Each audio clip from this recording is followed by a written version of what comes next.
What's up, everybody? Welcome back to the channel. We are out here doing a little adventuring today. We got the adventure rig out here today on Mountain Springs Road, out in the Boone, out on the Boone Byway. It is Christmas, so Merry Christmas to everybody. Happy holidays. It is December the 25th. It is 60, almost 70 degrees here in Kentucky today.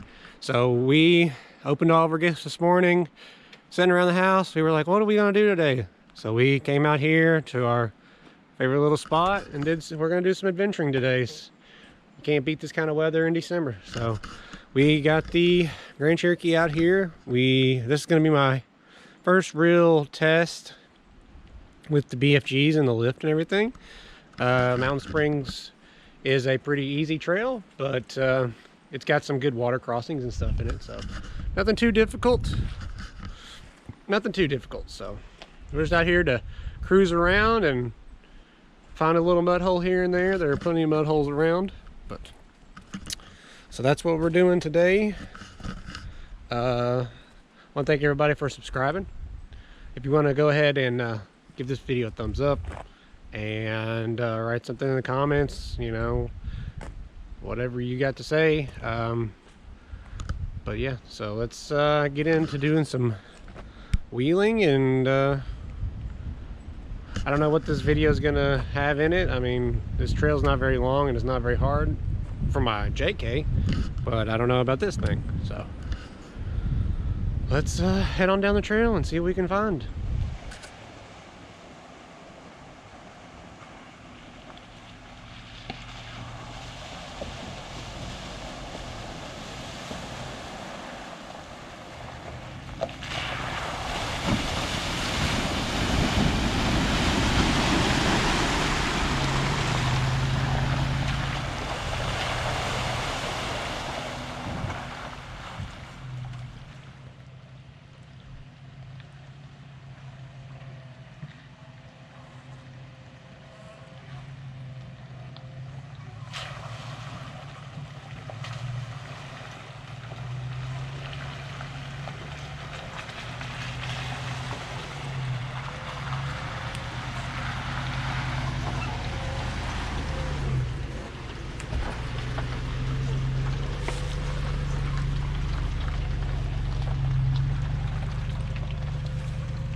So it looks like we got into the body here a little bit, and yeah, I didn't bring a hammer or anything, so I'm using my extension breaker bar to try to roll this back up in here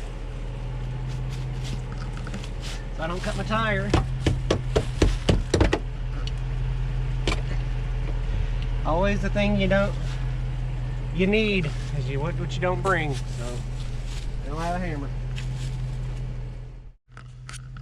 Well, it looks like we're gonna have to, when we go home, we're gonna have to do some clearancing. I guess that's why people run extended control arms in the rear. I have stock ones still, so it's just a lift to move that rear back a couple inches because it's getting into the body on the driver or the passenger's compartment right here, as you can see right there. I don't know if you can, but it pulled that out.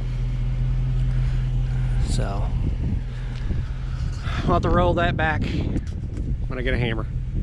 So no big deal, just some more cutting and some trimming.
Well, I've made an executive decision based on I don't want to ruin my $400 tires, my $400 per tire tires, these BFGs. We turned around and we're going back out the trail. The needs to be cut out in the back for, oh God, yeah, so it flexes a little too good in the rear. When I had it on jack stands and a jack, I flexed it all the way up. I had clearance all the way around, but that was just on a jack. So I guess I need to invest in some arms for the rear. I don't know. I think they're only a couple $100, but I need to definitely move that axle back a couple inches, or at least an inch or two, to get it more squared up in the middle of the wheel well, so it doesn't do that anymore. I think also too, my rear locker, that whatever limited slip thing it is, I think that needs to be looked at as well. There was also some noise from that. I don't know if it's binding when it gets up in the fender wells, if it binds on that or not. So I'm off this week for Christmas, so in this video we'll go and we'll inspect all that stuff. So we'll see you back at the house for that. What's up, guys? We are back at the house. I've already got this passenger side, the one that was the worst, rolled. I got it taken apart. You gotta take off this little there's a piece of weather stripping that sits right in here. It's this brace right here, and it sits like that. You just pop that out so you can actually get to this thing right here. This has got some weird like lag, like it's not a lag bolt, but it's got a rounded head on the back, and it's got a like 11 mil in the back right there. I couldn't get it to go, so this is just taken off. It's got two clips right here and right here, so I moved that down, that way I can get all of this rounded. So, and then I took this piece off that sits right here, that's supposed to keep crap from going back in there, but as you can see, all this stuff on the ground here didn't do a very good job, and this is all rusted out, gone. All this is gone. So what I'm gonna do is I'm gonna, I guess, go ahead and just get the saw out here and just bend this back. It wasn't even touching this, but I mean, I'm already in here, so might as well do that. And then I'm just gonna fold all this back here. So I'll give you a before, what it looked like, and I'll get a after I go in here and clean all this stuff up and fix this. So let's get it fixed.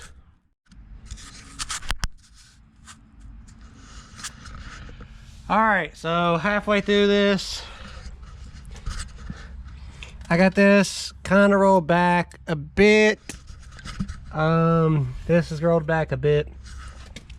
This corner gone. There's supposed to be metal right here, but where this little, where'd it go? This little thing was sitting here, mud was literally, everything was getting right here and then landing here. So this is what this is right here. So took the saw and just went ahead and cut that piece that was right here, cut it back, and it's pretty much just, I mean, the bottom of it's pretty much gone anyway. So I don't know, it didn't really hit, but I mean, I might as well just get rid of it now anyways. So I mean, yep, rusty Jeep parts, gotta love it. Well, it's called, you know, rust is the cheaper version of carbon fiber weight reduction. So we'll get this, well, we got all these sharp edges taken care of. I'm gonna have to go back in here and all this paint's chipping off, so I'll have to get rid of that and clean this up and paint it a little bit, give it a little paint, probably clean this up in here and paint it, but I won't do that till I'm completely finished. So let me get finished here and then I'll show you the result. Well, I got it pretty much rolled back as I could. It doesn't need to be perfect. This is just a temporary fix. I really need to go ahead and get those core 4x4 extended control arms in the rear, so that way I can push this back just a little bit. The way it's not up in here, but now at least it won't hit any corners or anything, and it's just gonna hit an edge, a rolled edge. This right here, as you can tell, yeah, that's not good. Not good at all. But I mean, what do you expect for an old vehicle? So rust is to be expected, but that's a little hole right there. I gotta clean this up now, and I'm gonna put some paint on it. So, but that's pretty much it. That's gonna be how I rolled this fender over here. Now I'm gonna have to go back to the other side and see. We're have to go back to the other side and see how that one is. I'm just gonna do the same exact stuff to both sides. So let's move to the next side. Alrighty, so we had to move into the garage because it started raining a little bit, but we got it in the garage here.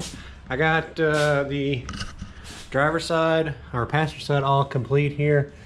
If you can tell, I don't remember where I left off with the video, but that whole area right there, right here where my finger is, was actually metal, but it was all rusty because that plastic piece was holding mud back there. So that's all cut out now. Got rid of that. You know, I don't know why that was even there. It was probably a structural. Hopefully it wasn't structural, but whatever. Rolled all this back here. Cut this little. There was a piece of plastic that went this way. I'll show you on the other side. So I cut that, and yeah, so got it all rolled up, painted black. So now we'll move on to the other side here. I'll show you on the other side. This is the plastic piece I was just talking about. I cut it right there because I don't need any of this stuff now, and it was, you know, possibly could contact on that. So now all tire can go all the way up against here now on the other side. So now we're going to strip all this out and do the same to the other side. Cut the pinch weld right here, get rid of this, suction that, and then paint it up. So let's get to it. Well, surprisingly, on the driver's side, there actually isn't any mud or anything caked in behind there, and that's actually a solid piece. So I don't know how I'm going to do that now. I really don't want to get rid of that, but I do need to fold that back still, so I don't know how I'm going to end up doing that over here. The other side, it was already, you know, naturally taken care of, so interesting. You can see the difference. You can see the difference. I mean, this whole area on the other side is gone because of where the mud sat back in there and just rusted that away. So, interesting. Well, let's at least cut this back. I don't know if I'm going to actually get rid of this or not. I might just kind of, you know, cut some slivers out of it and roll it back a little bit further, so that little tire will have a lot of room in here. Well, we'll just get to that when we get to it, I guess. I still need to take this off right here. You just take this weather stripping out right here, and then there's a couple pins right here. Take this off so you can get back in and roll the fender. So let's do that. All right, so I'm about halfway through this. As you can see, I've rolled all this back here. I just don't want any sharp edges. That's all I want. I just want to roll it back and prevent the tire from getting cut when it gets stuffed up into the fender well. So I got it all. I got the front side, which is probably the side that would catch the most because of the control arm's not being so long. But I got this rolled pretty much back on itself, so it's all smooth. That way when the tire comes up in here, gonna come up in here, it won't get cut. I'm still gonna have to roll it completely back. That way at least the edge doesn't catch or anything like that. So, but yeah, I'm still not sure what I'm gonna do right here. If I'm gonna cut it like the other side or just leave it. This side didn't seem like it got into this very much because of probably the gas tank. I don't know. I'm not sure what I'm gonna do. So, yeah. But we'll continue rolling this edge until it's completely... Alright, there's the chunk cut out of it. For the body, I cut a little bit too much. So I got some foam, some sealer coming out. I'll have to get some seam sealer and seal that up so it doesn't get water behind it and stuff like that. But this is completely flat back to here. So if the tire gets up in here, then we got more problems than what we got right now. So, but that is done. All I have to do now is paint it, put some paint on it. That way it doesn't rust even more than it already is. And then we'll be done. So, on this side, I didn't take this out. The last side, I took that out, but there is no reason for that. So, I thought that you were gonna have to take this out, this back panel out from access, but you don't. So, don't worry about this guy. Just leave it in there if you're doing this. But yeah, so we'll put the paint on it and put the tire back on it and call it a day. Alright, so here's the finished product. I got some paint on here, some anti-corrosion stuff. Yeah, so this is all cut out. I put the weather stripping thing back on. It's got a lip right here where the actual fender used to be. So now it's gonna be hitting plastic instead of metal, which if it breaks this, I don't really care. But anyways, shuts the door. Put that gap right back in there. So now we're done. Well, here's the passenger side, and as you can see right here, a big old chunk of this tire got taken out. So I don't know if that was from catching the wheel well or what have you, but yeah, that's not good. That's exactly what I didn't want to happen. So, but it happened. Not good. This side's little window or weather stripping molding thing, this is the one that was already bent before. It probably won't stay very long. The clips are pretty broken and it's just a mess over here. So yeah, but anyways, that's the end of this one. We'll be testing this out maybe this weekend. So yeah, we'll be testing this out maybe this weekend. All right, everybody, so that's gonna be the end of this one. Maybe fixed, maybe not. I just need longer control arms, but they're like $700 or something like that, and I don't have that kind of I don't have that kind of money right now. So we're doing the cheap and easy way first, see if it makes any difference, and if not, then I guess we'll be getting control arms. So I want to thank everybody for watching. Thanks for subscribing. If you haven't subscribed already, like I said at the beginning of the video, go ahead and hit that subscribe button, hit that bell for notifications when I do post. I don't have a schedule as of I don't have a schedule, but I just post whenever I can make videos. So could be 2 in a month, could be 3 in a month, could be 2 in a week. Who knows? But anyways, More Grand Cherokee stuff to come, more JK stuff to come. And yeah, we'll just keep on rolling into 2022, I guess it is. So yeah, 2022, here we come. Happy New Year, everybody. See you in the next one.